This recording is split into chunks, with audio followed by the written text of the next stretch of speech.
أشهد أن لا إله إلا الله وحده لا شريك له وأشهد أن محمدا عبده ورسوله. أما بعد فأعوذ بالله من الشيطان الرجيم. بسم الله الرحمن الرحيم. الحمد لله رب العالمين الرحمن الرحيم مالك يوم الدين. إياك نعبد وإياك نستعين. اهدنا الصراط المستقيم صراط الذين أنعمت عليهم غير المغضوب عليهم ولا الضالين.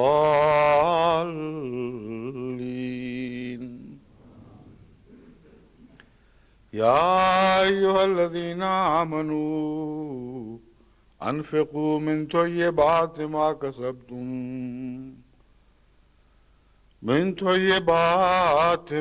كسبتم ومما أخرجنا لكم من الأرض ولا تيمموا الخبيث منه تنفقون ولستم بآخذيه إلا أن تغمضوا فيه واعلموا أن الله غني حميد. الشيطان يعدكم الفقر وَيَأْمُرُكُم بِالْفَحْشَاءِ وَاللَّهُ يَعِظُكُم مَغْفِرَةً مِّنْهُ وَفَضْلًا وَاللَّهُ وَاسِعٌ عَلِيمٌ يُؤْتِي الْحِكْمَةَ مَن يَشَاءُ وَمَن يُؤْتَ الْحِكْمَةَ فَقَدْ أُوتِيَ خَيْرًا كَثِيرًا وَمَا يَذَّكَّرُ إِلَّا أُولُو الْأَلْبَابِ۔ یہ آیات کریمہ جن کی میں نے تلاوت کی ہے، یہ سورہ بقرہ کی 268 اور 259ویں آیات ہیں۔ ان آیات میں مالی قربانی کی طرف بہت ہی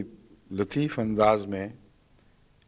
اس طرح توجہ دلائی ہے کہ انسانی فطرت کی کمزوری کو سامنے رکھ کر متنبہ فرمایا ہے کہ خدا کی راہ میں جب خرچ کرنے ہوں تو اپنی اس کمزوری کو پیش نظر رکھنا اور خرچ کرتے وقت ٹھوکر نہ کھا جانا۔ تمہیں علم ہونا چاہیے کہ تم جو بھی خرچ کرتے ہو کس مقصد سے کر رہے ہو، کس کے حضور پیش کر رہے ہو، اور اس کے آداب کو ہمیشہ پیش نظر رکھنا لازم ہے۔ یہ مضمون اس طرح بیان فرمایا کہ دیکھو جب تم خدا کی راہ میں خرچ کرتے ہو تو اے ایمان والو طیبات میں سے خرچ کیا کرو، ما کسبتم، جو کچھ بھی تم کماتے ہو ان میں سے بہترین چیز پیش کیا کرو، کیونکہ جب ایک دوسرے کو تم تحائف پیش کرتے ہو تو جتنا کسی سے زیادہ تعلق ہو، جتنا کسی کی عزت ہو، جتنا کسی کا احترام ہو، اسی قدر تحفہ چنتے وقت انسان اپنی ملکیت میں سے بہترین چنتا ہے۔ اگر باغوں والا ہے تو پھل وہ چنے گا جو چوٹی کا پھل ہے، اور تاجروں کی طرح نہیں کرتا کہ گندا پھل شامل کر کے تو اوپر 2-4 اچھے پھل رکھ دیے تاکہ اچھی چیز قبول ہو جائے، قیمت مل جائے، خواہ بعد میں پتہ چلے کہ یہ تو نہایت ہی گندی اور غلیظ چیز تھی، اس کا سودا کیا گیا ہے۔ تو اللہ سے تو دھوکہ ہو نہیں سکتا، لیکن دنیا میں بھی انسان اپنی محبتوں اور تعلقات کی قدر کرتا ہے اور اپنے پیاروں سے دھوکے نہیں کیا کرتا۔ تاجر دھوکے کرتا ہے، محبت کے ساتھ پیش کرنے والا دھوکہ نہیں کرتا۔ تو فرمایا تمہارا تو میرے ساتھ ایک محبت کا سودا ہے، اور دوسرے یہ کہ ہم نے تمہیں دیا ہے، اس لیے جب ہم نے دیا ہے تو پھر اگر تم گندی چیز دو گے تو تمہارا بہت گہرا نقصان ہوگا۔ ایک تو یہ کہ تحفہ نامقبول، دوسرے تم یہ ہمیں نمونہ دکھا رہے ہوگے کہ ہم تو گندی چیزیں دیا کرتے ہیں، ہمیں بھی گندی ملنی چاہیے، اور احسان فراموش کو تو کچھ بھی نہیں ملا کرتا حقیقت میں۔ تو خدا نے اپنی ضرورت پوری کرنے کے لیے تو نہیں مانگا، خدا نے تو ہماری ضرورتیں پوری کرنے کے لیے مانگا ہے، اور یہ ضرورتیں 2 طرح سے پوری ہوتی ہیں۔ اول تزکیہ نفس، دوسرے احسان کا بدلہ اتارنے کی جو تمنا ہے وہ کچھ نہ کچھ پوری ہو جاتی ہے۔ بسا اوقات عید پر بچے بھی ماں باپ کے لیے تحفے لے کر آتے ہیں، حالانکہ سب کچھ وہی دیتے ہیں، انہی سے وظیفے ملتے ہیں، انہی سے ماہانہ اخراجات عطا ہوتے ہیں، انہی کا کھانا کھاتے ہیں، انہی کے گھر میں رہتے ہیں، مگر جب وہ عید یا کسی اور ایسے موقع پر تحفہ پیش کرتے ہیں تو ماں باپ کا دل خوشیوں سے اچھلنے لگتا ہے۔ اس تحفے کو جو پیار اور محبت سے دیتے ہیں، سجا کر پیش کرتے ہیں، وہ قبول کرتے ہیں جیسے ان کو ایک دنیا جہان کی نعمت مل گئی ہو۔ تو یہ محبت کے سلسلے اور ہیں، ان کا نظام اور ہے، ان کے قوانین مختلف ہیں۔ بس اللہ تعالیٰ فرما رہا ہے کہ ہم نے تمہیں عطا کیا ہے، جب ہم تجھ سے مانگتے ہیں تو ایک پیار کا اظہار ہے، تاکہ تمہیں بھی محبت کے سلیقے آئیں، تاکہ تمہاری بھی یہ خواہش پوری ہو کہ جس نے ہمیں سب کچھ دیا ہے کبھی ہم بھی تو اسے کچھ دیں۔ اگر خدا نے یہ نظام نہ قائم کیا ہوتا تو ناممکن تھا کہ انسان اس تمنا کو جو اس کی فطرت میں گھول دی گئی ہے، کبھی کسی پہلو سے بھی پوری کر سکتا، مگر ماں باپ کے تعلق میں جب انسان یہ کر دیتا ہے اور لذت خوشی محسوس کرتا ہے، تو خدا کے تعلق میں بھی اگر ایسا رشتہ نہ ہو اور ایسی خوشی انفاق فی سبیل اللہ کے ساتھ وابستہ نہ ہو، تو وہ انفاق سبیل اللہ یعنی خدا کی راہ میں خرچ کرنا ضائع ہو جائے گا، خدا کو نہیں پہنچ سکتا۔ اس مضمون کو یوں اس مثال کے ساتھ بیان کرتے ہوئے اللہ تعالیٰ فرماتا ہے، جو تم کماتے ہو اس میں سے بہترین چیز پیش کیا کرو، وَمِمَّا أَخْرَجْنَا لَكُم مِّنَ الْأَرْضِ، اور اس میں سے جو زمین میں سے ہم نے تمہارے لیے اگایا ہے۔ اب اس کے علاوہ دوسری آیات میں اور اس آیت کی طرز بیان میں ایک تھوڑا سا فرق رکھ دیا گیا ہے۔ جو ابتدائی آیت ہے جس میں نفاق کا حکم ہے، انفاق فی سبیل اللہ کا حکم ہے، اللہ تعالیٰ فرماتا ہے مما رزقناہم ینفقون، جو کچھ ہم انہیں عطا کرتے ہیں اس میں سے وہ دیتے ہیں۔ اور یہاں فرمایا ہے من طیبات ما کسبتم، جو تم کماتے ہو اس میں سے بہترین دو۔ یہ اس لیے کہ انسان کے ضمیر کی پیاس بجھے، اس کو وقتی طور پر یہ خیال آئے کہ جو میں نے کمایا ہے میں اس میں سے دے رہا ہوں، مگر اس جاہلانہ خیال کی نفی کرنے کے لیے کہ جو تم نے کمایا ہے گویا تم ہی گھر سے لے کے آئے ہو، ساتھ ہی یہ بھی فرما دیا جو کچھ زمین اگاتی ہے وہ ہم ہی تو پیش کر اگاتے ہیں، عطا کا آغاز ہم سے ہے، مگر پھر بھی تم نے محنت میں حصہ لیا ہے، محنت کر کے اس میں حصہ ڈال دیا ہے۔ تو ہم کہتے ہیں تم اپنی محنت سمجھو اور اپنی محنت میں سے جو بہترین ہے وہ ہمارے حضور تحفے کے طور پر پیش کرو، اور یہ نہ کرنا ولا تیمموا الخبیث منہ، جو پلید چیز ہے، جو خبیث اور گندی چیز ہے وہ نہ نکالا کرنا ہمارے نام پر، کیونکہ وہ نکالو گے تو تمہارا خوب سے باطن ہی نکلے گا، اور کوئی خبیث اور پلید چیز خدا کو نہیں پہنچ سکتی۔ وہ چٹی بھی ہے تو ذلیل قسم کی چٹی پڑ گئی ہے تم پر، اور اللہ کو ایسی قربانیوں کی کوئی ضرورت نہیں ہے۔ اور پہچان یہ رکھ دی کہ وہ چیزیں خدا کو مقبول نہیں ہیں جو تم اگر وصول کرو، تنفقون، جب تم خرچ کرتے ہو تو اگر وہ چیزیں تمہیں عطا ہوں تو تمہاری آنکھیں شرم سے جھک جائیں۔ لا تیمموا الخبیث منہ تنفقون، وہ چیزیں پلید نہ پیش کرو جو تم دیتے ہو خرچ کے طور پر، وَلَسْتُمْ بِآخِذِیہ، لیکن جب لینا پڑے تو ایسی پلید چیز قبول نہیں کرتے۔ إِلَّا أَن تُغْمِضُوا فِیہ، سوائے اس کے کہ نظریں جھکا کر شرم پیتے ہوئے بے چینی کے ساتھ ایک مجبوری کے طور پر قبول کر لو، لیکن باوجود اس کے سخت خفت محسوس کر رہے ہوتے ہو۔ وَاعْلَمُوا أَنَّ اللَّهَ غَنِيٌّ حَمِيدٌ، اور جان لو کہ اللہ تو غنی ہے اور قابل تعریف ہے، غنی ہونے کے لحاظ سے اس کو تمہاری کوئی ضرورت نہیں ہے، حمید ہونے کے لحاظ سے اس کو خبیث چیز پہنچ ہی نہیں سکتی۔ جو گندی چیز کسی کو دے گا، جو صاحب حمد ہے، اس کو گند تو نہیں پہنچ سکتا، ناممکن ہے، اس کو وہی چیز ملے گی جو قابل حمد ہو، تعریف کے لائق ہو۔ تو تمہارا تعلق خدا سے کٹ جائے گا بجائے اس کے کہ خدا سے تمہارا تعلق قائم ہو۔ اس کے بعد ایک اور بڑا لطیف مضمون بیان فرمایا کہ تم جب ہاتھ روکتے ہو اچھی چیزیں پیش کرنے سے تو اس کے پیچھے کوئی بات ہے، اور بات یہ ہے کہ شیطان تمہیں ایک ایسے رستے پر ڈال رہا ہے جس رستے پر پڑ کے خدا کی راہ میں خرچ کرنے سے تم محروم ہوتے چلے جاؤ گے، اور پھر بھی تمہاری آرزویں پوری نہیں ہو سکیں گی۔ تمہارے نفس کی پیاس کبھی بجھ نہیں سکے گی، اور تم بد سے بدتر حال میں مبتلا ہوتے چلے جاؤ گے۔ الشیطان یعدکم الفقر، خدا کی راہ میں جو کنجوسی کرنے والے ہیں ان کا آغاز اس بات سے ہوتا ہے کہ شیطان انہیں فقر سے ڈراتا ہے، تم غریب ہو جاؤ گے، فقیر بن جاؤ گے، جو کچھ آتا ہے تم دیتے چلے جاتے ہو، تمہارے پاس کیا رہے گا، تمہاری تجارتیں کیسی چلیں گی،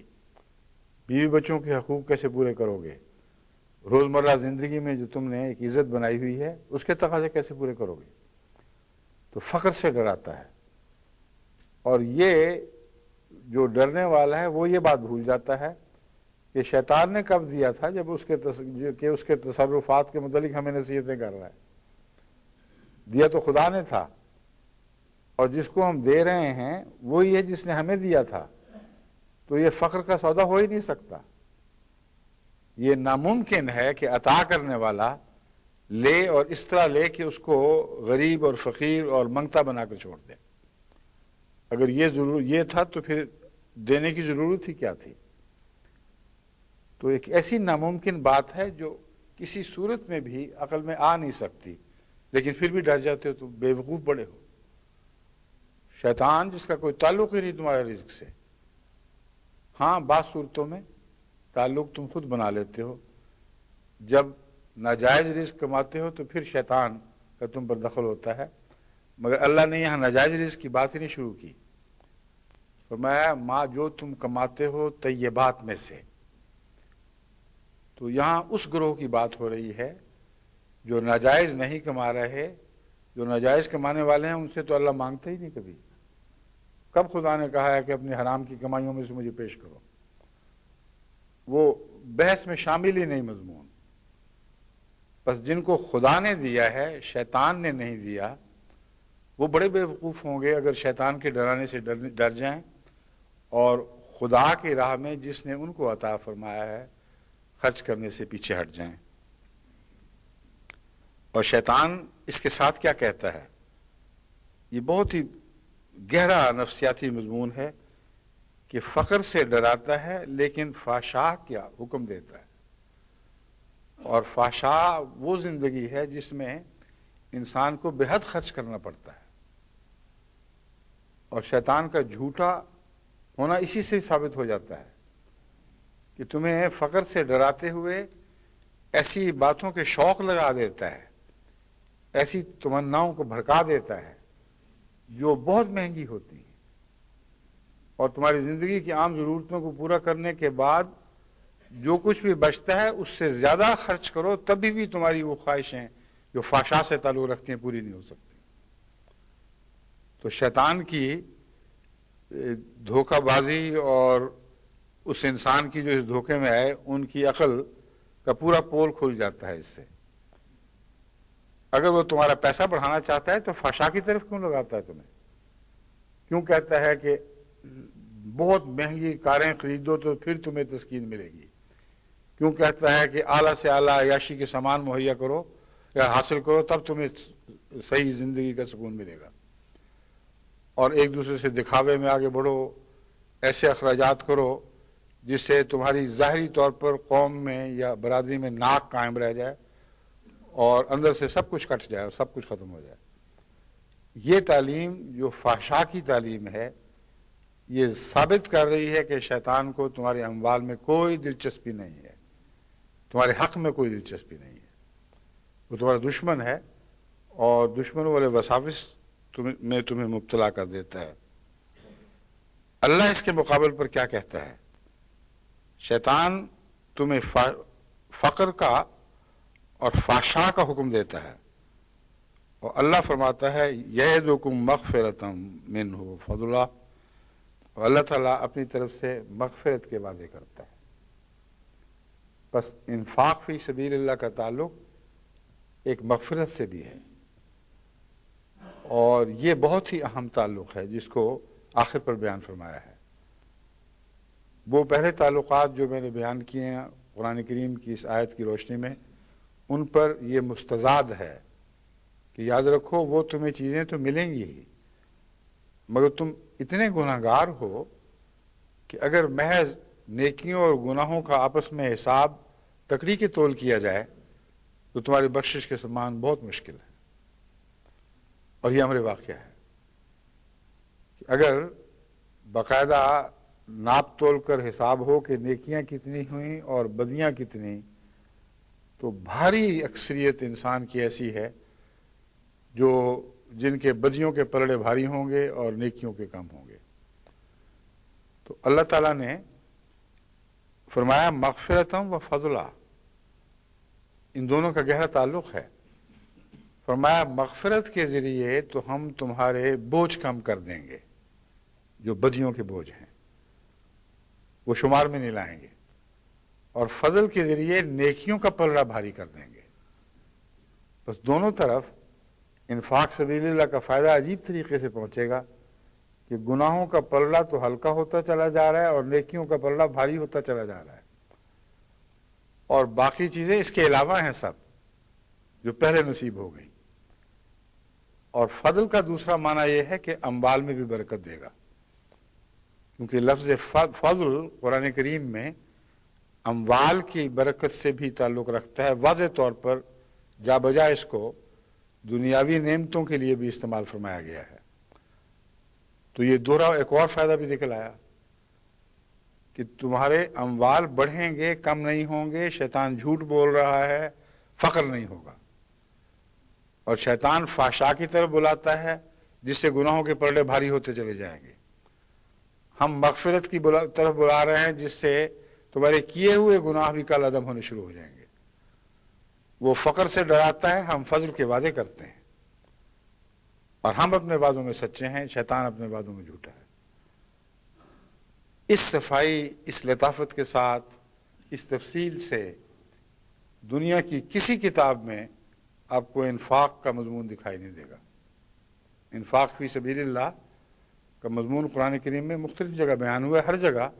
ایک عجب انفرادی حسن کے ساتھ بیان ہوا ہے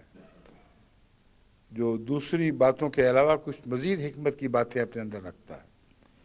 اور یہ جو آیت میں نے آپ کے سامنے تلاوت کی ہے، اس کا دیکھیں، اس کو غور سے پڑھیں، غور سے سنیں اور سمجھیں، تو کتنا حسین نظارہ ہے اس تعلیم کا۔ دنیا کی کوئی تعلیم اس کے قریب بھی نہیں پھٹک سکتی۔ پھر فرماتا ہے یؤتی الحکمۃ من یشاء، دیکھو خدا کیسی کیسی حکمتیں عطا فرما رہا ہے، جس کو چاہتا ہے وہ حکمت عطا کر دیتا ہے۔ اور فرمایا حکمت تو اموال سے بہت بہتر ہے، اور حکمت ہی ہے جو دراصل اموال کے حصول کا موجب بن جایا کرتی ہے۔ وَمَن یُؤْتَ الْحِکْمَةَ فَقَدْ أُوتِیَ خَیْرًا کَثِیرًا، اگر اموال کے بدلے صرف حکمت ہی کسی کو عطا کر دی جائے اسے بہت بڑا مال عطا ہو گیا، اور اموال بھی بڑھائے جائیں اور پھر حکمت بھی بڑھا دی جائے تو بہت بڑی دولت ہے جو نصیب ہو گئی۔ اور حکمت کی باتیں ہیں ساری جو آپ نے سنی ہیں، اور حکمت کے متعلق ایک واضح حقیقت ہے جو آج کے زمانے میں خوب کھل گئی ہے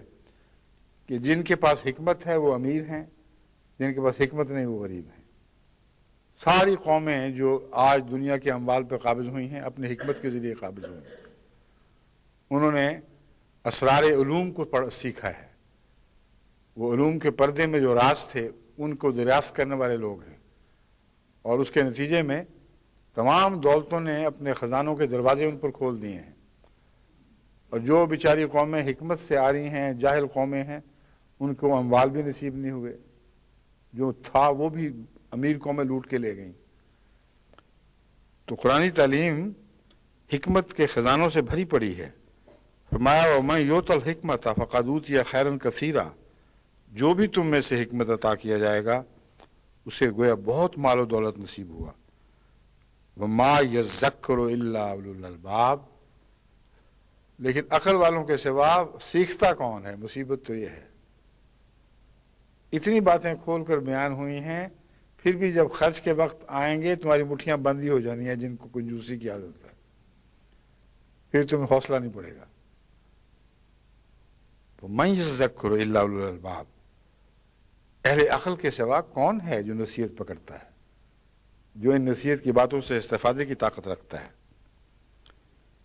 یہ جو مضمون ہے یہ اس کے آئندہ آگے آیتوں میں بھی یہ چل رہا ہے، لیکن میں آج صرف ان 2 آیتوں پر اکتفا کرتے ہوئے وقف جدید کے سارے نو کا اعلان کرنا چاہتا ہوں۔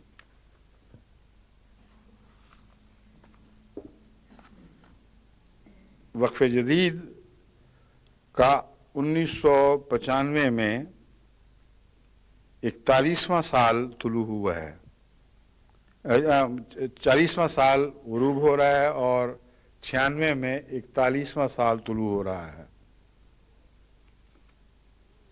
میں دیکھ لوں کہ میری یادداشت درست ہے یا غلط۔ ٹھیک ہے، سال 94 39واں سال تھا، سال 95 40واں، اور اب جس سال میں ہم داخل ہو چکے ہیں یہ خدا تعالیٰ کے فضل سے وقف جدید کا 41واں سال ہے۔ اور جماعت احمدیہ بحیثیت مجموعی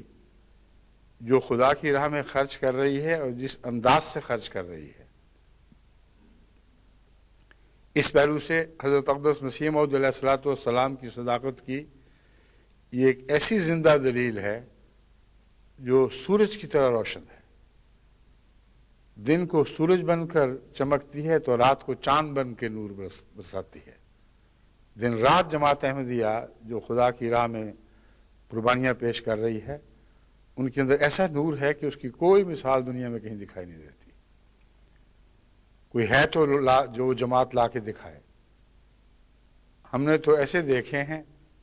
جو دین کے نام پر جمعیتیں بھی بناتے ہیں، خدمتیں بھی کرتے ہیں، مگر اس وقت تک جب کوئی پیسہ عطا کرنے والا ہاتھ ان کو عطا کرتا رہے۔ کسی حکومت نے امداد بند کر دی تو ان کی خدمتیں بھی وہیں ختم ہو جاتی ہیں۔ مگر وہ جماعت جو مذہب کے نام پر، خدا کے نام پر بنی نوع انسان کی خدمت بھی کر رہی ہو اور مذہب کی خدمت بھی کر رہی ہو، یعنی دینی روحانی اقدار کی بھی، ایک ہی ہے کل عالم میں جو جماعت احمدیہ ہے، جو سب کچھ کرتی ہے اور انفاق فی سبیل اللہ کے ذریعے کرتی ہے۔ کوئی غیر ہاتھ اس کو عطا نہیں کر رہا، ہاں اللہ کا ہاتھ ہے جو عطا فرماتا ہے۔ اور یہ بات کہ خدا کی خاطر کرتے ہیں، طیبات دیتے ہیں، جو کمایا وہ خدا کی عطا سمجھتے ہوئے اس کے حضور عاجزانہ طور پر پیش کرتے ہیں اور اس میں لذت محسوس کرتے ہیں۔ یہ اس طرح ثابت ہوتی ہے یہ بات کہ ہر سال قربانی کرنے والا آگے بڑھتا جاتا ہے۔ وہ شخص جس کو قربانی کرتے ہوئے تکلیف محسوس ہو، وہ 2-4 سال چلے گا، اس کے بعد تھک کے رہ جائے گا، کہے گا بس کافی ہوگی، جو دینا تھا دے دیا، اب نہ ہمارے دروازے کھٹکھٹائے جائیں۔ اور جن کو، یعنی جماعت احمدیہ کے جن مخلصین کو خدا کی راہ میں قربانی کی عادت ہے، اگر سیکریٹری مال ان کے دروازے کھٹکھٹانا چھوڑ دے تو وہ جا کے دروازے کھٹکھٹاتے ہیں، کہتے تم کیا بات ہوگی، تم ہمارے لیے ہم سے چندہ لینے نہیں آئے۔ اور دیکھو اگر اس طرح سستی کی تو پھر ہو سکتا ہے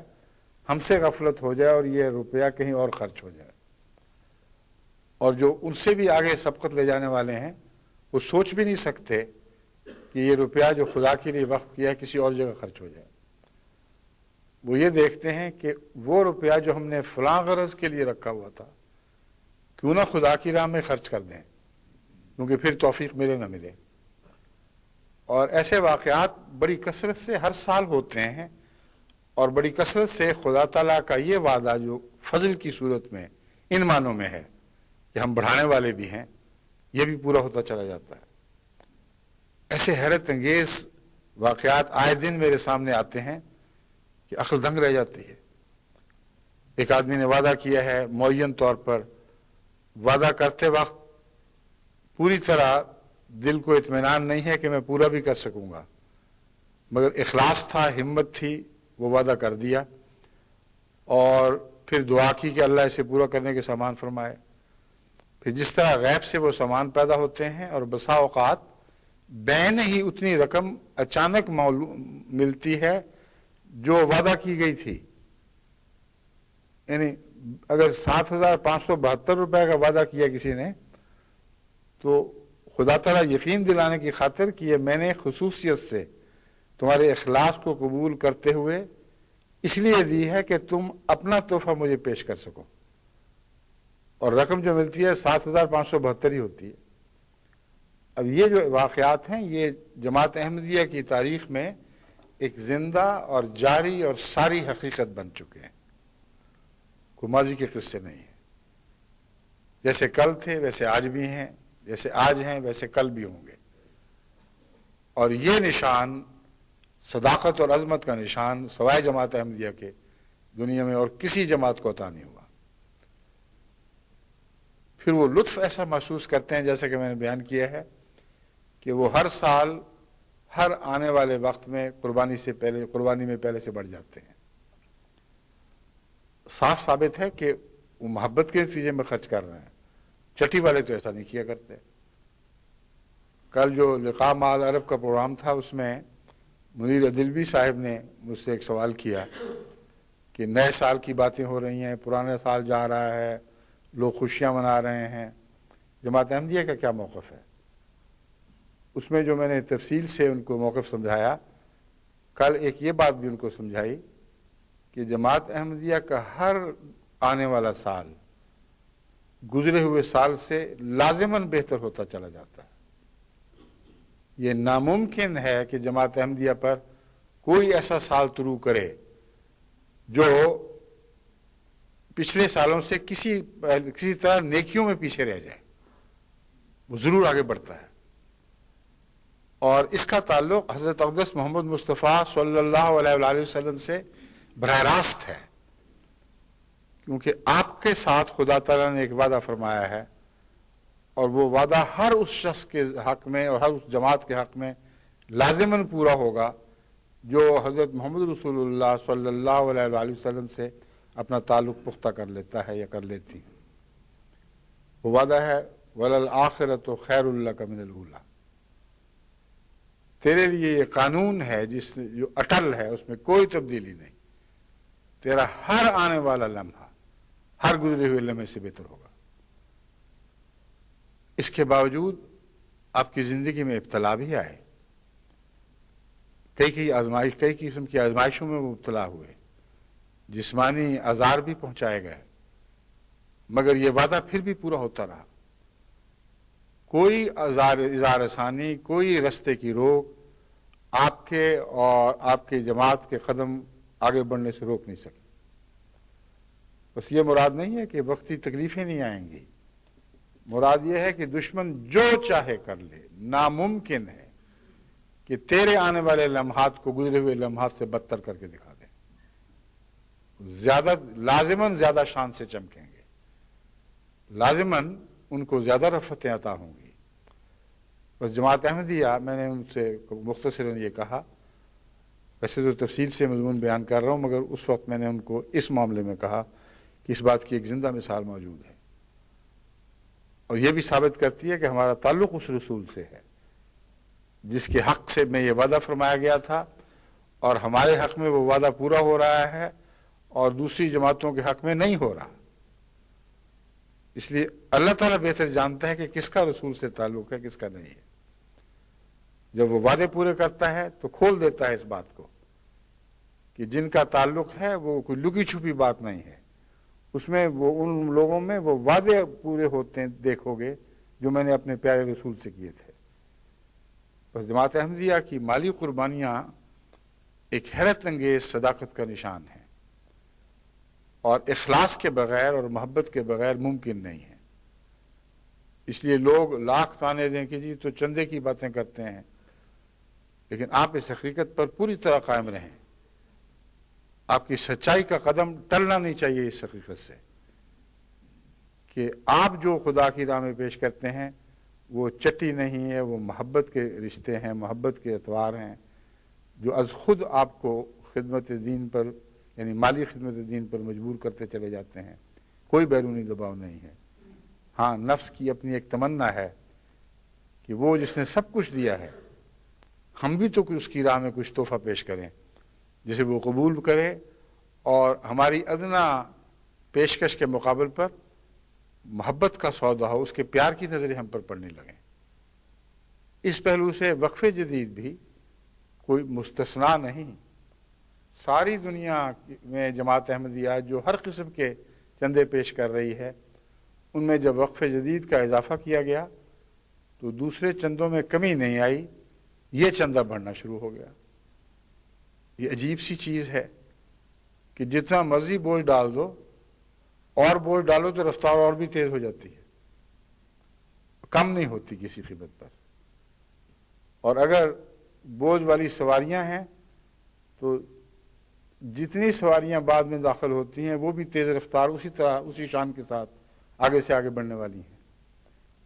جس پہلو سے بھی دیکھو، یہ جماعت احمدیہ کی زندگی کی علامتیں ہیں، اور یہ اس وقت تک زندہ رہیں گی جب تک آپ کے اندر روحانیت زندہ رہے گی، جب تک آپ کے اندر خدا کا تعلق زندہ رہے گا،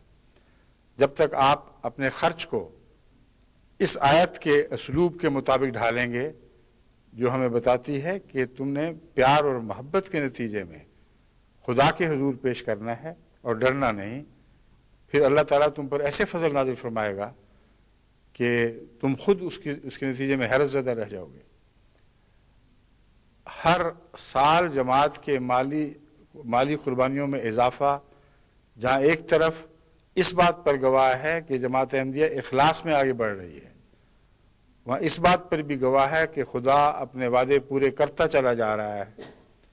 اور اتنی قربانیوں کے باوجود جماعت غریب نہیں ہوئی بلکہ پہلے سے بڑھ کر امیر ہو گئی۔ اب اس پس منظر میں آپ کو وقف جدید کے بعض قوائف پڑھ کے سناتا ہوں۔ وقف جدید کا آغاز تو 1957 کے آخر میں ہوا، غالباً دسمبر کے یا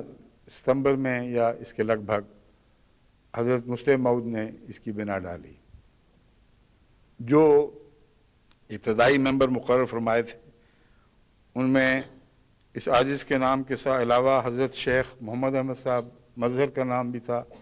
رضی اللہ تعالیٰ عنہ، حضرت مولانا نور الحق صاحب ابو المنیر نور الحق صاحب کا نام بھی تھا، جن کا ابھی چند دن ہوئے وصال ہوئے ہیں، اور آج انشاءاللہ ان کی نماز جنازہ غائب پڑھی جائے گی۔ اور حضرت مولوی ابوالعطا صاحب کا نام بھی تھا، حضرت ملک سیف الرحمن صاحب کا نام بھی تھا، اور بھی ایک دو نام تھے۔ تو 7 ممبران تھے کل جن سے اس تحریک کا آغاز ہوا، اور ابتدائی وعدہ مجھے یاد ہے اس سال کا شاید 70-72 ہزار روپے کا تھا، اور پھر جو خدا تعالیٰ کے فضل سے خدا تعالیٰ نے اس کو ترقی عطا فرمانی شروع کی، تو اب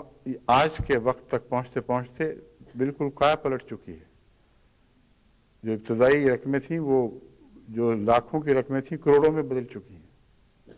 جو ہزاروں کی تھی لاکھوں میں، اور لاکھوں کی کروڑوں میں بدل چکی ہیں۔ اور دنیا کی وہ قومیں بھی اب اس قربانی میں شامل ہو گئی ہیں جن کو پہلے وقف جدید کی قربانی میں شامل نہیں کیا جاتا تھا، یعنی یورپ اور دیگر مغربی اقوام، یورپ کی اور امریکہ اور کینیڈا وغیرہ کی اقوام۔ تو اب میں مختصر آپ کے سامنے یہ بیان کرنا چاہتا ہوں کہ کس قدر محبت اور پیار سے جماعت احمدیہ وقف جدید کے تقاضوں کو پورا کر رہی ہے۔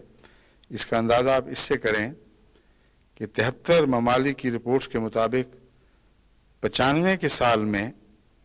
جماعت احمدیہ کو 3,04,05,000 وعدے پیش کرنے کی توفیق ملی تھی۔ 3,04,05,000 اور وصولی 3,48,86,000 ہوئی ہے، یعنی وعدے کم اور وصولی بہت زیادہ۔ اور اس میں سب سے آگے امریکہ نے قدم رکھا ہے ماشاءاللہ۔ اس کی جب میں تفصیل بیان کروں گا تو امریکہ والوں کے انگلستان والوں کے لیے کافی سوچ بچار کے سامان ہیں اس میں۔ ایک طرف آپ کا امریکہ سے مقابلہ ہے، دوسری طرف ہندوستان سے بھی ہے، اور میں آپ کو وقت پہ متنبہ کر دینا چاہتا ہوں کہ ہندوستان دوڑ میں بہت پیچھے سے شروع ہوا اور آپ کے قریب پہنچ چکا ہے۔ انٹرنیشنل کرنسی میں اگر اس کو تبدیل کر کے پیش کروں تو 5,77,700 پاؤنڈ کے وعدے تھے، یعنی آپ کی کرنسی، انگلستان کی کرنسی میں اگر ڈھالوں اس کو، اور اس کے مقابل پر وصولی خدا کے فضل سے 6,70,900 پاؤنڈ ہوئی۔ یہ وصولی کی جو خبریں ہیں یہ دراصل ابھی تک مکمل نہیں ہوئیں، کیونکہ وصولی بعد میں بھی ہوتی رہتی ہے۔ جب رپورٹیں آتی ہیں تو اس وقت تک جو رقمیں آ چکی ہوتی ہیں سب رپورٹوں میں شامل نہیں ہو سکتی، کیونکہ حساب کتاب میں، دفتری انتقالات میں وقت لگتے ہیں، اور بعض لوگ اپنی وصولیاں سال ختم ہونے کے بعد بھی پچھلے سال کے حساب میں کرتے رہتے ہیں اور مرکز کو بھیجتے رہتے ہیں۔ تو یہ جو خدا کے فضل سے حیرت انگیز وصولی کی رقمیں آپ نے سنی ہیں، ان سے انشاءاللہ تعالی زیادہ ہوگی، کم نہیں ہوگی۔ اب میں بعض سالوں کے مقابلے آپ کے سامنے رکھتا ہوں، یعنی پچھلے 2 سالوں کے مقابلے۔ سال 39 میں یعنی 1994 میں 4,82,000 پاؤنڈ کے وعدے تھے اور وصولی 5,26,886 کی تھی۔ تو یہ کوئی اتفاقی واقعہ نہیں ہے کہ وعدوں سے وصولی آگے بڑھ گئی ہے، پچھلے 2 سالوں کے موازنے میں بھی یہی ہوا تھا۔ سال 94 میں 4,82,000 کے وعدے اور وصولی 5,26,000 کی تھی۔ سال 40 میں 5,77,790 پاؤنڈ کے وعدے اور 6,70,913 پاؤنڈ کی وصولی۔ اور جہاں تک فیصد اضافے کا تعلق ہے، گزشتہ 2 سالوں کے موازنے میں اضافہ وعدوں سے بڑھ کر وصولی کی نسبت یہ تھی 19.86، اور یہ جو سال ابھی گزرا ہے اس کو پچھلے سال پر جو وصولی کی فوقیت اپنے وعدوں اور وصولی کی جو ان کی نسبت بنی ہے وہ ہے 27% وعدوں سے زیادہ وصولی ہوئی ہے 95 میں، جبکہ گزشتہ سال 19.86% تھی۔ جہاں تک مجاہدین کی تعداد کا تعلق ہے، اس لحاظ سے بھی خدا کے فضل سے یہ سال بہت بہتر رہا ہے۔ سال 39 میں 1,91,374 چندہ دہندگان نے وقف جدید میں حصہ لیا تھا، 1,91,374۔ سال 1995 میں 2,10,642 افراد نے، مخلصین نے وقف جدید کے چندے میں حصہ لیا۔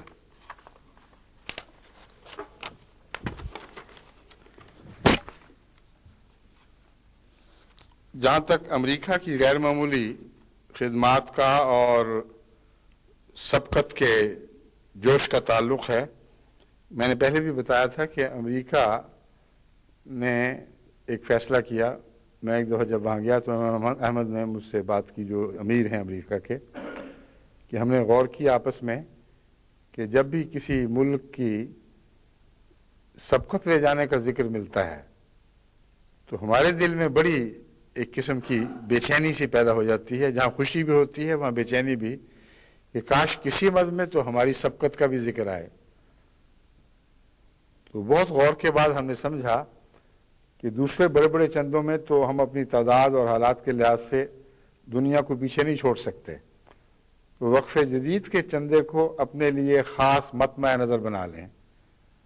اور یہ فیصلہ کریں کہ سارے مل کر وقف جدید میں بہرحال سب دنیا کی جماعتوں سے آگے بڑھنے کی کوشش کریں گے۔ اس وعدے کو وہ پھر سال بسال پورا کرتے رہے اور مسلسل ان کا قدم ترقی کی طرف بڑھا ہے۔ چنانچہ اس سے آپ دیکھ لیجئے کہ اس وقت دنیا بھر کی جماعتوں میں پاکستان کے سوا باقی سب جماعتوں سے امریکہ کی جماعت آگے بڑھ گئی ہے، جو چندوں کے لحاظ سے بھی آگے بڑھ گئی ہے، وعدوں کے مقابل پر وصولی حاصل کرنے کی رفتار سے میں بھی آگے بڑھ گئی ہے، اور تعداد چندہ دہندگان بڑھانے میں بھی آگے بڑھ گئی ہے۔ امریکہ کا گزشتہ اس سال کا 95 والے سال کا وعدہ $1,70,000 تھا،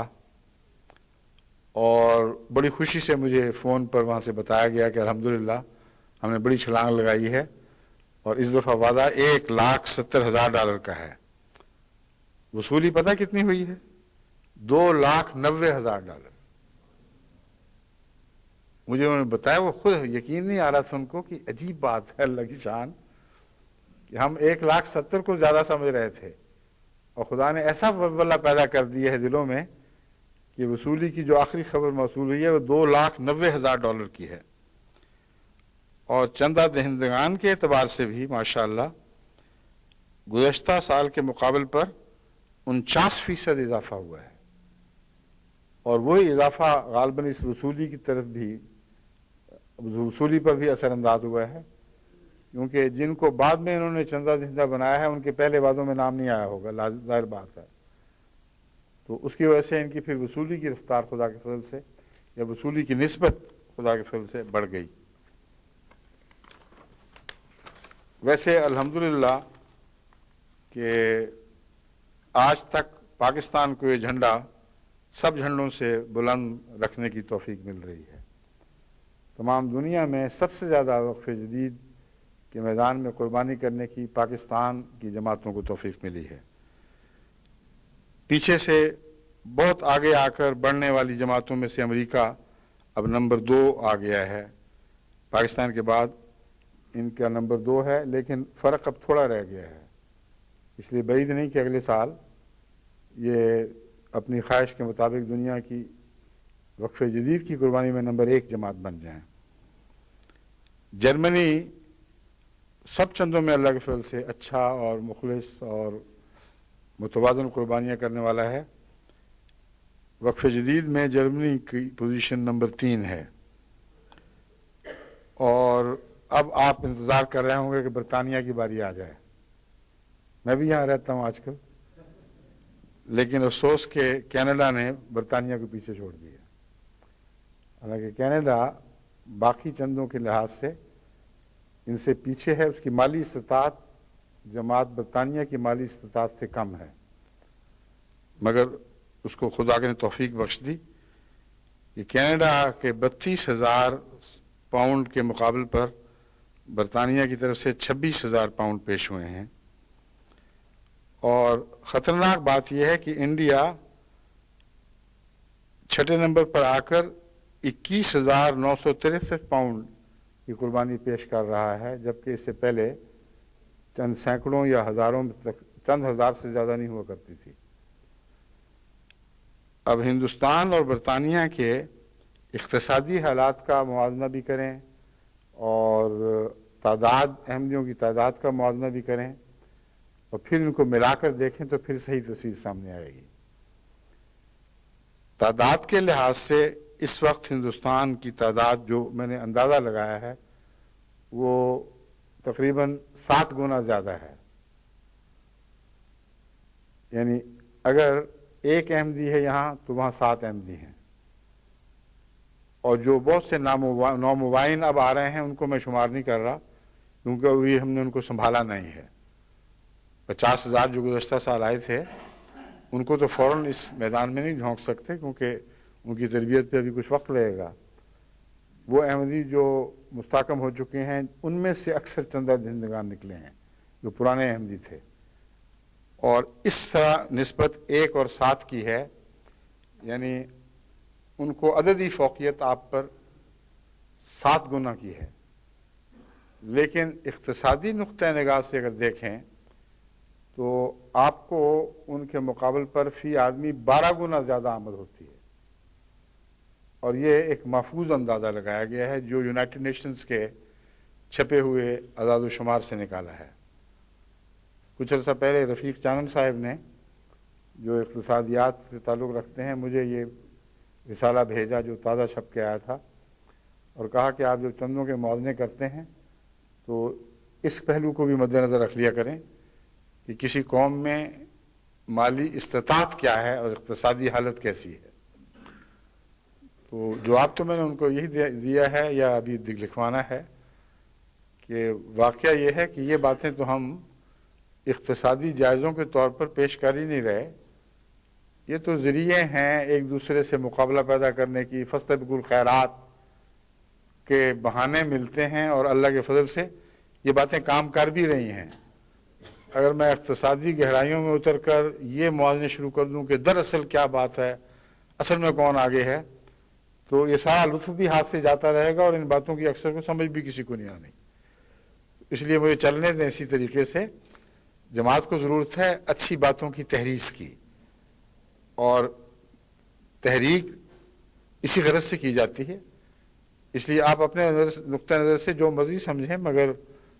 جس انداز سے مجھے خدا کے فضل سے جماعت کے دلوں میں ایک ہلچل پیدا کرنے کی توفیق مل جاتی ہے، وہی مقصد ہے اور وہ پورا ہو رہا ہے۔ مگر بہرحال انہوں نے بھیجا تھا چونکہ، اس لیے میں نے کہا استعمال ضرور کرنا ہے، کیونکہ ان کا پہلا وار ہے، وہ خالی نہیں جانا چاہیے، چنانچہ میں نے اس کو استعمال کیا۔ اب اسی کی روح سے میں آپ کو یہ موازنہ بتا رہا ہوں کہ ہندوستان کی مالی استطاعت اگر دلی کا لندن سے مقابلہ کیا جائے تو 1:12 کی نسبت ہے۔ ہندوستان اگر 1 روپیہ کماتا ہے تو انگلستان 12 روپے کماتا ہے۔ تعداد دیکھی جائے تو ان کے آپ کے چندہ دہندگان کے مقابل پر ان کو 7 گنا تعداد ہے، اور اس پہلو سے اس موازنے کے بعد آپ کو ان سے بہت زیادہ آگے ہونا چاہیے، لیکن وہ آپ کے قریب پہنچ گئے ہیں، اور بعید نہیں کہ اگلے سال یا اس سے اگلے سال آپ کو پیچھے چھوڑ جائیں۔ اس لیے پتہ نہیں میں نے یہ کہہ کے آپ کے دلوں کو ہلایا ہے یا آپ الحمدللہ کر کے بیٹھ گئے ہیں کہ چلو اچھا ہوا ہمارے بھائی کو فوقیت مل گئی۔ جہاں مقابلے ہوں وہاں بھائی نہیں دیکھے جاتے۔ قرآن کریم فرماتا ہے لِكُلِّ وِجْهَةٌ هُوَ مُوَلِّيهَا فَاسْتَبِقُوا الْخَيْرَاتِ۔ بھائی بھائی بنا دیا ہے تمہیں، لیکن مقابلہ پھر بھی کروانا ہے، اور وہ مقابلہ یہ ہے کہ تمہارے لیے ہم نے یہ مطمع نظر بنا دیا ہے کہ نیکیوں میں ضرور ایک دوسرے سے آگے بڑھو گے۔ اس لیے جب نیکیوں میں مقابلہ ہو پھر بھائی بھائی نہیں دیکھنا، پھر ضرور آگے بڑھنے کی کوشش کرنی ہے۔ سوئٹزرلینڈ کا نمبر 7 ہے، اور سوئٹزرلینڈ اس پہلو سے مالی اقتصادی حیثیت کے لحاظ سے دنیا کی اول سب سے اونچی قوموں میں سے ہے۔ جو یونائٹڈ نیشنز کی طرف سے چارٹ چھپتے ہیں وہ ان کا طریقہ یہ ہے، وہ کہتے ہیں فرض کرو سوئٹزرلینڈ 100 ہے تو امریکہ کتنا ہے، انگلستان کتنا ہے،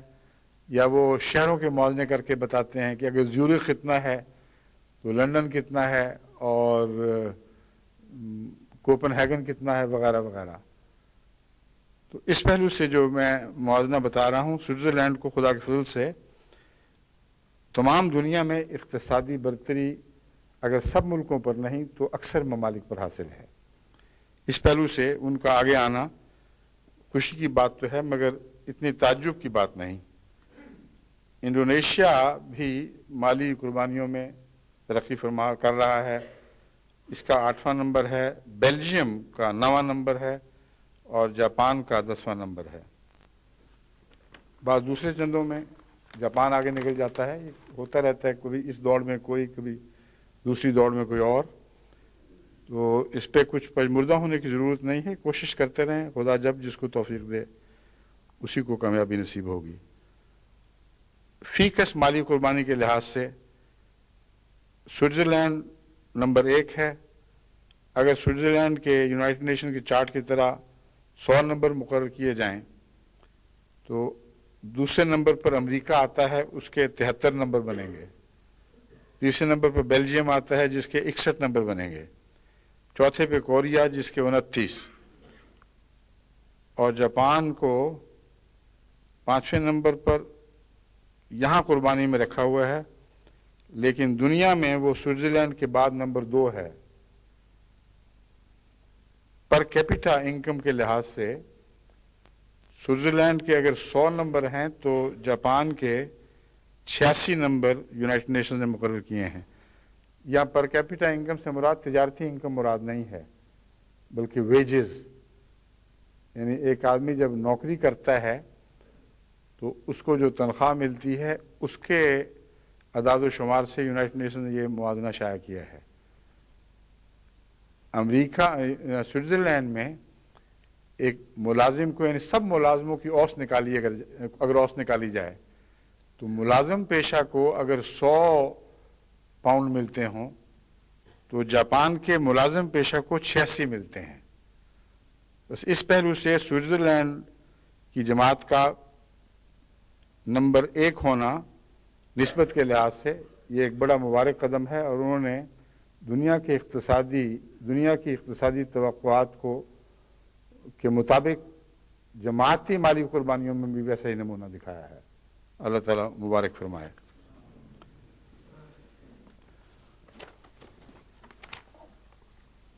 پاکستان کے موازنے میں صرف اتنا بتانا کافی ہے، لمبی فہرستیں پڑھنے کا تو وقت نہیں ہے، کہ الحمدللہ ربا کو گزشتہ سالوں میں ہمیشہ اول آنے کی توفیق ملتی رہی ہے، اس دفعہ بھی اول آیا ہے۔ اور نمبر 2، جہاں تک بالغان کی قربانی کا تعلق ہے، دفتر بالغان الگ ہے، دفتر اطفال الگ ہے۔ ربوہ نمبر 1 ہے، کراچی نمبر 2 ہے، اور لاہور نمبر 3 ہے۔ جہاں تک اضلاع کا تعلق ہے، اسلام آباد، پھر سیالکوٹ، پھر راولپنڈی، پھر فیصل آباد، گوجرانوالہ، گجرات، شیخوپورہ، سرگودا، عمرکوٹ، کوئٹہ، یہ 10 اضلاع ہیں جن کو اسی ترتیب سے خدا تعالیٰ نے زیادہ خدمت کی توفیق بخشی ہے۔ جہاں تک اطفال کا تعلق ہے، وہاں بھی ربوہ نمبر 1 ہے، اور کراچی کی بجائے لاہور نے دوسری پوزیشن سنبھال لی ہے۔ چنانچہ ربوہ اول، لاہور دوم، اور کراچی سوم ہے۔ جہاں تک اضلاع کا تعلق ہے، گوجرانوالہ بہت پیچھے رہ جانے والی جماعتوں میں سے تھا، جو آگے بڑھ کر اس میدان میں اول آ گیا ہے، اور راولپنڈی اس کے بعد، پھر سیالکوٹ، پھر شیخوپورہ، پھر فیصل آباد، اسلام آباد، اوکاڑہ، سرگودا، نارووال، اور آخر پر میرپور خاص۔ یہ ہے خلاصہ اس سال کی مالی قربانیوں کا، اور میں امید رکھتا ہوں کہ انشاءاللہ آئندہ بھی اسی ذوق و شوق کے ساتھ آپ وقف جدید کے میدان میں پہلے سے بڑھ کر، ہر پہلو سے پہلے سے بڑھ کر قربانیاں پیش کرتے رہیں گے۔ جماعتوں کو میں پھر دوبارہ یاد دہانی کرواتا ہوں کہ نومبائین کو ضرور شامل کریں، خواہ معمولی رقم سے لے کر بھی ان کو شامل کریں۔ ایک دفعہ جس کو خدا کی راہ میں محبت سے کچھ پیش کرنے کی توفیق مل جائے، پھر وہ چسکا پڑ جاتا ہے، پھر وہ زندگی بھر اس کا چسکا اترتا نہیں ہے۔ اس لیے بڑے بڑے بھاری بھاری چندے وصول نہ کریں، شروع میں جتنی توفیق ہے اتنا وصول کریں، تاکہ وہ جو محبت کا مضمون ہے وہ قائم رہے، چٹی کا مضمون نہ آ جائے۔ ایک دفعہ آپ نے توفیق سے بڑھ کر بوجھ ڈال دیا نئے آنے والوں پر، اور اصرار کیا کہ تم 16واں حصہ ضرور دو، اور فلاں میں اتنا دو، اور فلاں چندے میں اتنا دو، تو بعید نہیں کہ وہ چونکہ کمزور ہیں ان کی کمریں ٹوٹ جائیں، اور ایمان میں بڑھنے کی بجائے وہ پہلے مقام سے بھی نیچے گر جائیں۔ اس لیے حکمت کے تقاضے پورے کریں۔ خدا نے جو انفاق فی سبیل اللہ کی روح بیان فرمائی ہے کہ وہ تعلق باللہ ہونی چاہیے، اور انسان اپنے شوق سے محبت کے طور پر پیش کرے، اس روح سے جتنا کوئی توفیق پاتا ہے اس توفیق کو مد نظر رکھ کر اسے لیں۔ لیکن کچھ نہ کچھ کی توفیق تو ہر ایک رکھتا ہے، اگر ایک معمولی رقم بھی وہ دے دے، خوشی سے دے دے، تو وہ بھی قبول کر لیں اور تعداد میں بڑھانے کی کوشش کریں۔ تعداد تو جماعت میں مال کی بھی بڑھ رہی ہے اور انفس کی بھی بڑھ رہی ہے۔ علاوہ ایک نظام ہے کہ جہاں تعداد کم بھی ہوتی چلی جاتی ہے، اور وہ موت کے ذریعے خدا کا قطعی اٹل نظام چلتا ہے کہ نیک ہوں یا بد ہوں، سب نے بالآخر خدا کے حضور واپس جانا ہے۔ جو ترقی کرنے والی قوم ہے ان کے زندوں کی تعداد مرنے والوں کے مقابلے پر بہت زیادہ تیزی سے بڑھتی ہے۔ جو زندہ رہنے والی قومیں ہیں ان کے اندر صاحب ایمان اور پرخلوص اور تعلق باللہ رکھنے والوں کی تعداد ان کے مقابلے پر بہت زیادہ بڑھتی ہے، جو چھوڑ کر واپس خدا کے حضور حاضر ہو رہے ہوتے ہیں۔ حضرت مولوی ابوالمنیر صاحب کا میں نے ذکر کیا تھا، ان کے علاوہ بھی کچھ جنازے ہیں۔ مولوی امیر احمد صاحب درویش قادیان، سلمہ صدیقہ صاحبہ، امیر صاحب اسلام آباد، علیم الدین صاحب کی بیگم، چودھری فضل اللہ صاحب ربوہ، منور احمد صاحب لون امریکہ، مکرمہ سردار بیگم صاحبہ، اہلیہ علی محمد صاحب، یہ ہمارے شیر محمد کی بھاوجہ تھیں، مکرم ملک ناصر احمد صاحب ہمزلف، ملک اشفاق احمد صاحب افسر حفاظت یا نائب افسر حفاظت۔ ان 7 کے جنازے بھی ابھی نماز جمعہ اور عصر کے بعد پڑھے جائیں گے۔ مولوی صاحب کے متعلق مختصر بالکل تعارف میں کروا دیتا ہوں کہ آپ کی پیدائش 17 دسمبر 1917 کی ہے، یعنی مجھ سے عمر میں 11 سال بڑے تھے، اور اللہ کے فضل کے ساتھ بچپن ہی سے خدمت دین کے لیے وقف اور ہمتاً خدمت دین خصوصاً علمی خدمت میں پیش رہے۔ آپ کے دادا حضرت حکیم چراغ الدین صاحب رضی اللہ عنہ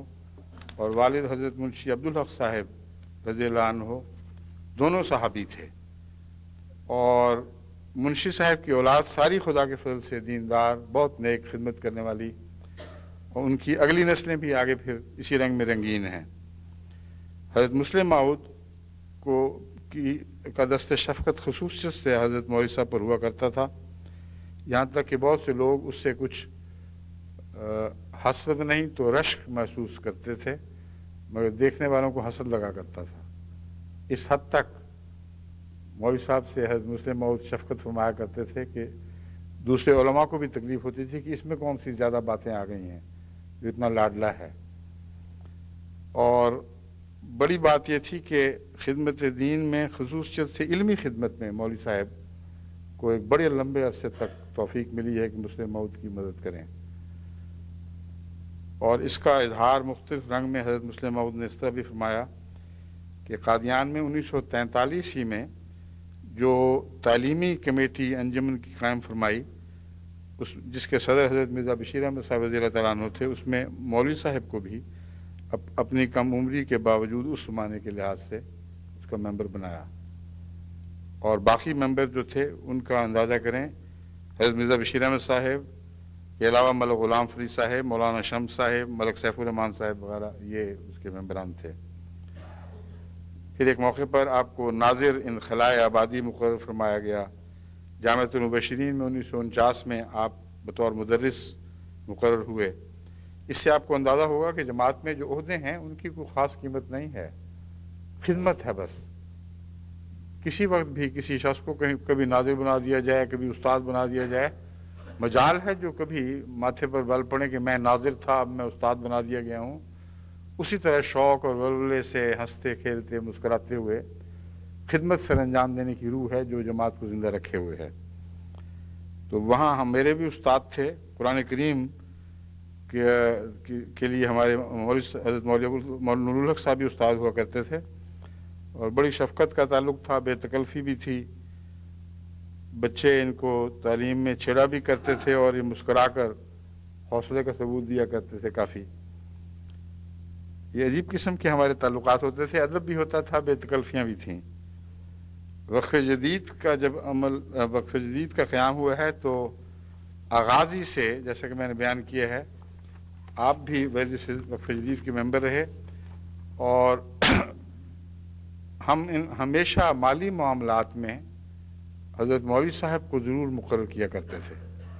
کیونکہ یقین تھا کہ یہ مالی نگرانی میں بہت اعلیٰ مرتبہ رکھتے ہیں، اور یقین ہوتا تھا کہ کسی غلط خرچ کی اجازت ہی نہیں دیں گے۔ اس لیے دستخط، امانتوں پر دستخط کے لیے مولوی صاحب کا نام ضروری تھا، اور اکاؤنٹس کو دیکھنے کے بعد جب تسلی کر لیتے تھے کہ ہر چیز درست خرچ ہو رہی ہے، تب دستخط کیا کرتے تھے۔ پھر اراکین افتاح میں بھی آپ رہے، دارالقضاء کے بورڈ میں بھی رہے، اور قرآن پبلیکیشنز، ناظم بک ڈپو، سیکٹری نصرت پرنٹرز رہ کر اہم خدمات سر انجام دیں۔ اب جب میں جو قرآن کریم کا اردو میں ترجمہ کر رہا ہوں، اس میں بھی حسب سابق، جیسا کہ حضرت مسلم موعود بعض علماء سے خدمتیں لیا کرتے تھے، میں نے ایک ترجمۃ القرآن کمیٹی بنائی ہے ربوہ میں، جو میرے ترجمے پر نظر ڈالتے ہیں گہری، کہیں کوئی گرامر کی غلطی میری لا علمی کی وجہ سے رہ گئی ہو، یا کوئی ایسا نقطہ جو میری توجہ میں لانا ضروری ہو، وہ بڑی محنت سے اس پر غور کرتے ہیں، تفصیل سے چھان بین کر کے اپنا معافی ضمیر میرے سامنے رکھ دیتے ہیں۔ پھر میں فیصلہ کرتا ہوں کہ ان کی بات سے اتفاق کروں یا نہ کروں۔ بسا اوقات کرتا ہوں، بسا اوقات یہ بھی ہوتا ہے کہ اکثر تجویزیں رد کرنی پڑتی ہیں، وہ سمجھتے ہیں تو بڑی خوشی سے پھر قبول کر لیتے ہیں کہ ہاں یہ بات درست ہے۔ تو اس طرح ہم مل جل کر خدمت کر رہے ہیں۔ مولوی نور الحق صاحب کو بھی اس میں مقرر کیا گیا تھا، اور اس میں انہوں نے بہت اہم کردار ادا کیا ہے۔ ہر میٹنگ میں شامل ہوتے تھے اور بڑی گہری نظر سے مشورہ بھیجا کرتے تھے۔ جب میں مشورہ رد بھی کر دیتا تھا تو خوش ہوتے تھے، وہ کہتے تھے ہاں میں سمجھ گیا ہوں، آپ کی بات درست، میری غلط۔ اور جب قبول کرتا تھا تو شاید اور بھی زیادہ خوش ہوتے ہوں۔ مگر اچھے تعلقات رہے ہمیشہ ان سے، اللہ ان کو غریق رحمت فرمائے۔ وہ پود جو واقفین کی اس زمانے کی قادیان کی پود ہے، وہ عجیب بے نظیر پود تھی۔ کچھ رہ گئے ہیں، بہت سے رخصت ہو گئے، جو رہ گئے ہیں اللہ تعالیٰ ان کو بھی اپنے پیار اور اپنی رضا کی چادر میں لپیٹ کر یہاں سے لے جائے، اور جو چلے گئے ہیں ان پر بے شمار رحمت نازل فرمائے۔ بس اس کے بعد نماز جمعہ کے بعد نماز عصر ہوگی، کیونکہ آج کے دن چھوٹے ہیں، اور اس کے مان بعد انشاءاللہ ان سب کی نماز جنازہ پڑھی جائے گی۔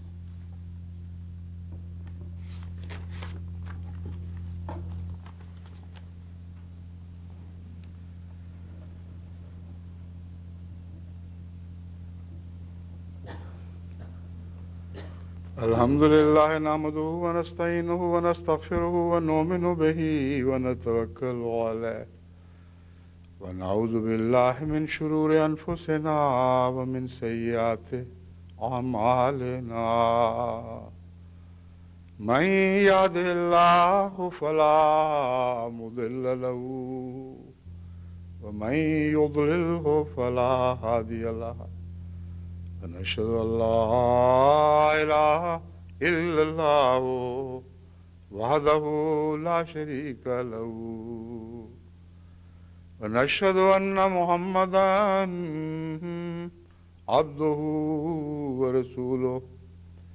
عباد الله رحمكم الله إن الله يأمر بالعدل والإحسان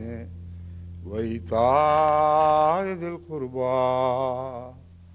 وينهى عن الفحشاء والمنكر والبغي يعظكم لعلكم تذكرون اذكروا الله يذكركم وادعوه يستجب لكم ولذكر الله أكبر